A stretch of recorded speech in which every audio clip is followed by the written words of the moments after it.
లక్ష్మణ్ మన ఊరి కథలు ప్రేక్షకులకు స్వాగతం. కార్తీక పురాణం 8వ అధ్యాయం శ్రీహరినామస్మరణ ఫలితం. కార్తీక మాసంలో ఒక్కొక్క అధ్యాయం ఒక్కో ముత్యం లాంటిది. ఇప్పుడు మనం వినబోతున్నది కార్తీక పురాణం 8వ అధ్యాయం శ్రీహరినామస్మరణ సర్వఫలప్రదం. హరినామస్మరణ అనేది ఎంత గొప్పదో, ఎంత పవిత్రమో, ఎంత ఫలప్రదమో ఈరోజు వశిష్ఠ మహర్షి మాటల ద్వారా తెలుసుకుందాం.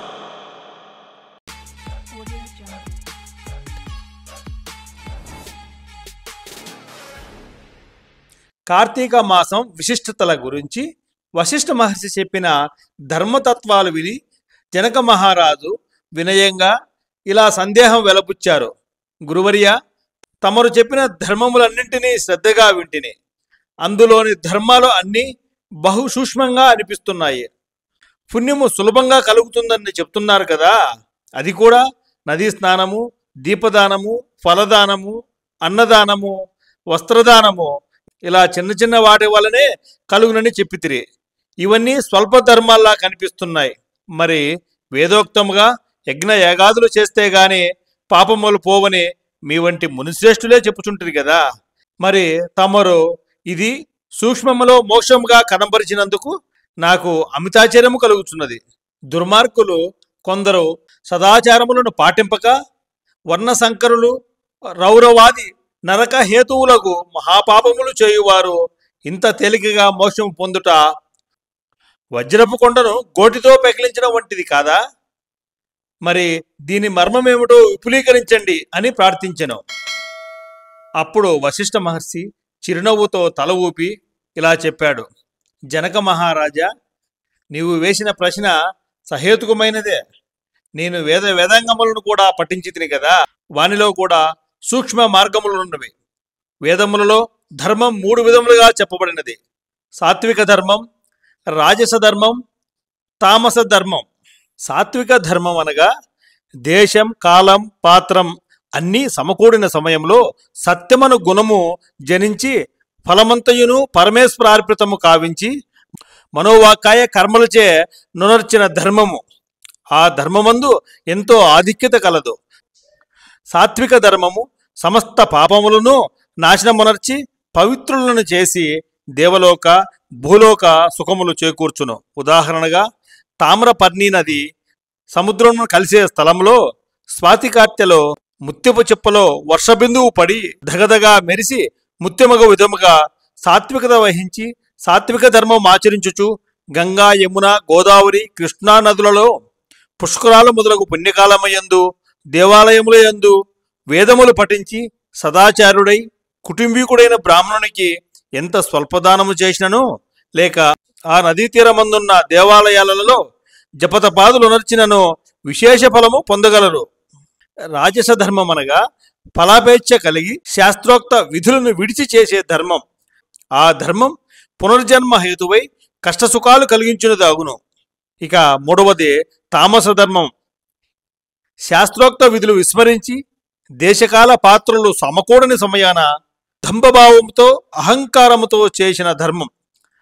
ఆ ధర్మం ఫలమునియ్యదు, అది పాపానికే కారణమవుతుంది. దేశకాల పాత్రలు సమకూడినప్పుడు తెలిసి గాని తెలియక గాని ఏ స్వల్ప ధర్మం చేసినను గొప్ప ఫలమునిచ్చును.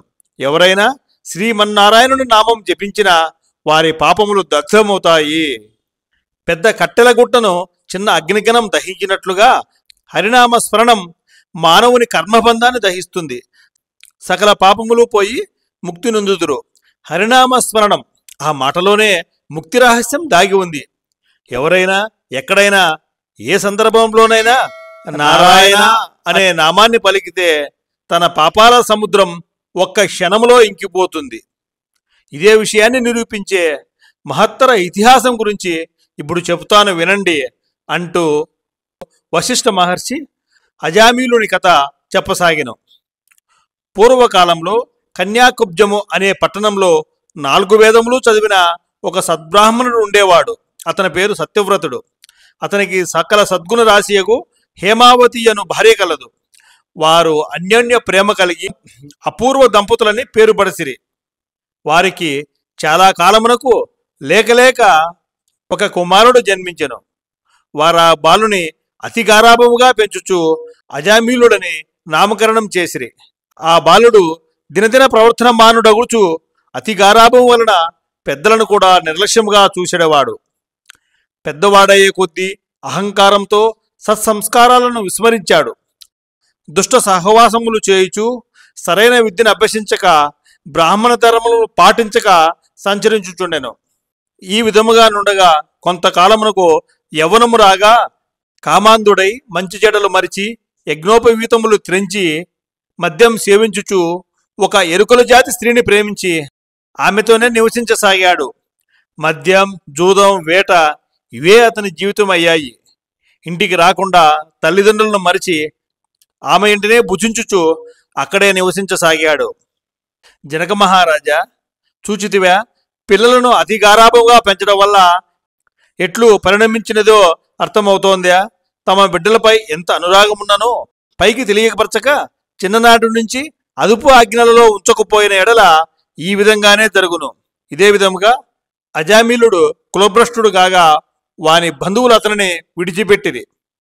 అందుకు అజామీలుడు రెచ్చిపోయి వేటల వలన పక్షులను జంతువులను చంపుతూ కిరాతక వృత్తిలో జీవించుచుండెను. ఒక రోజున ఆ ఇద్దరు ప్రేమికులు అడవిలో వేటాడుతూ ఫలములు కోయుచుండగా ఆ స్త్రీ తేనెపట్టుకై చెట్టెక్కి తేనెపట్టు తీయబోగా కొమ్మ విరిగి కిందపడి చనిపోయెను. అజామీలుడు ఆ స్త్రీపై పడి కొంతసేపు ఏడ్చి తర్వాత ఆ అడవి ఎందే ఆమెను దహనము చేసి ఇంటికి వచ్చెను.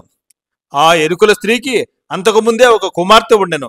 కొంతకాలమునకు ఆ బాలికకు యుక్త వయసు రాగా కామాంధాకారముచే కన్ను మిన్ను కానక అజామీలుడు ఆ బాలికను కూడా చెరబట్టి ఆమెతో సహజీవనం చేయసాగాడు. తర్వాత వారికి ఇద్దరు కొడుకులు కలిగిరి. ఇద్దరు కూడా పురిటిలోనే చనిపోయారు. మరలా ఆమె గర్భము ధరించి ఒక కుమారుడు జన్మనిచ్చెను. వారిద్దరూ ఆ బాలునికి నారాయణ అని పేరు పెట్టారు. అజామీలుడు తన కుమారుడిని చాలా ప్రేమించేవాడు. ఒక్క క్షణమైనా విడువక ఎక్కడికి వెళ్ళినా వెంట పెట్టుకుని వెళుచుండేవాడు. ఎల్లప్పుడూ నారాయణ నారాయణ అని పిలుస్తూ ఉండేవాడు. తన కుమారుణ్ణి పిలుస్తున్నానని అనుకున్నాడు. కానీ నారాయణ అని స్మరించిన ఎడల తన పాపములను నశించి మోక్షం పొందవచ్చుననే సూత్రం మాత్రం అతనికి తెలియకుండెను. కానీ ఆ నామం శ్రీమన్నారాయణుని పవిత్ర నామమే కదా. అందుకే దేవుడు ఆ శబ్దాన్ని విని ఎంతో సంతోషించేవాడు. ఇట్లు కొంతకాలం జరిగిన తర్వాత అజామిలుడు వృద్ధుడయ్యాడు. శరీర పటత్వం తగ్గి రోగగ్రస్తుడై మంచము పట్టి చావునకు సిద్ధపడి ఉండెను. ఒకనాడు భయంకరాకారములతో పాశాది ఆయుధములతో యమభటులు ప్రత్యక్షమైరి. వారిని చూసి అజామీలుడు భయము చెంది కుమారునిపైనున్న వాత్సల్యము వలన ప్రాణములు విడవలేక నారాయణ నారాయణ అనుచూ ప్రాణములు విడిచెను. అజామీలుని నోట నారాయణ అను శబ్దం వినగానే యమభటులు గడగడా వణికి సాగిరి. అదే వేళకు దివ్యలోకము నుండి శంకు చక్రం గదా పద్మం చేతపట్టుకుని విష్ణుదూతులు దిగివచ్చారు. వారి కాంతితో ఆ గృహమంతా ప్రకాశించింది. వారు యమదూతులను నిలిపి ఇలా అన్నారు: ఓ యమభటులారా, వీడు మావాడు. ఇతడు మా స్వామి శ్రీమన్నారాయణ నామస్మరణ చేసినవాడు. ఇతనిపై మీకు అధికారం లేదు. ఇతడు ముక్తుడు. మేము వీరిని వైకుంఠము తీసుకున్నట్టుకు వచ్చితిమి అని చెప్పి అజామీలుని ఆత్మ విమానం ఎక్కించి దివ్యకాంతుల మధ్యలో వైకుంఠమునకు తీసిపోసాగిరి.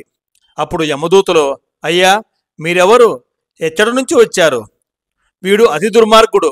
వీనిని నరకమునకు తీసుకుపోనుటకు మేమిచ్చటికి వచ్చితిమి. కావున వానిని మాకు వదలండి అని కోరారు. ఇంతవరకు ఈ కథ చెప్పి ఆగిన వశిష్ఠుడు ఆధ్యాత్మిక స్వరంతో, రాజా జనక, నీవు చూచినట్లే హరినామ స్మరణతోనే పాపరాశులు నశిస్తాయి. హరినామమే ముక్తిపదము. ఏ రూపంలో పలికినా, ఏ సమయంలో పలికినా అది మోక్షద్వారమే అంటూ వశిష్ఠుడు తన ప్రసంగాన్ని ముగించాడు. స్వస్తి. ఇదే కార్తీక పురాణం 8వ అధ్యాయం పారాయణం సమాప్తం.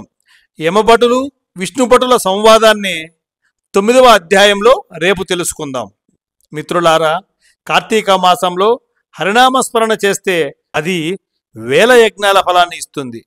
దీపదానం, నదీ స్నానం, అన్నదానం ఇవన్నీ సాత్విక ధర్మములు.